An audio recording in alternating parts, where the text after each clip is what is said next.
Trying to mass-produce electric cars almost broke industry giant Tesla. Elon Musk himself described it as manufacturing hell.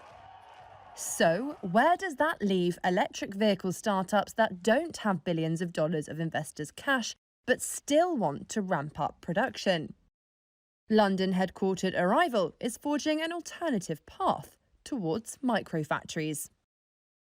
Arrival specialises in building electric vans and buses. Their microfactories are small plants that cost around $50 million and are light on expensive equipment. The traditional approach taken by many automakers has been to spend above $2 billion on a factory big enough to build 240,000 vehicles or more annually. Arrival's North American head, Mike Abelson, says building smaller factories is economically more sound. First, it's better for us from a business plan standpoint. The fact that we can deploy a microfactory quickly into already existing buildings, get it up and running in 6 to 12 months, with a very low capital spend, at least by traditional standards of $50 million or less, means that we can deploy our manufacturing capacity in a much more agile manner than building an enormous central assembly plant. And at a time when the industry is in transition from fossil fuel vehicles to electric vehicles, this flexibility in how we deploy our capacity is a huge advantage for us.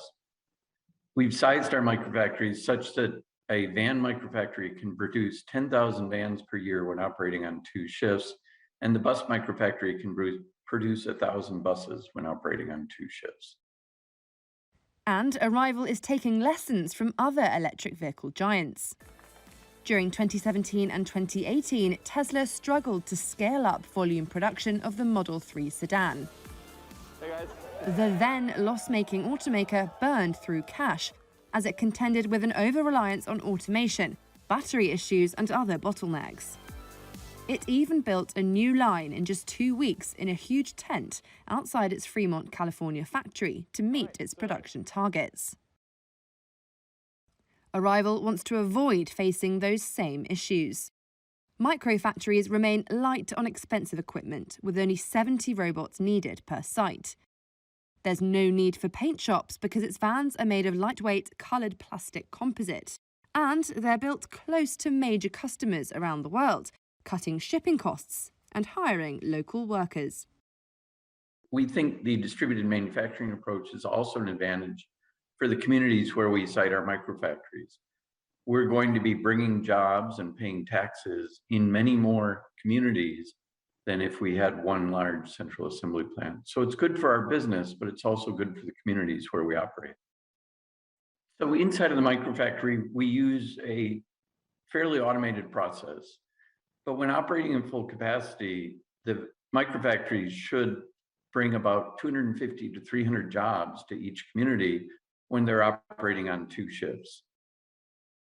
Arrival's first microfactory is located in Bicester, England, and will serve as the blueprint for other plants.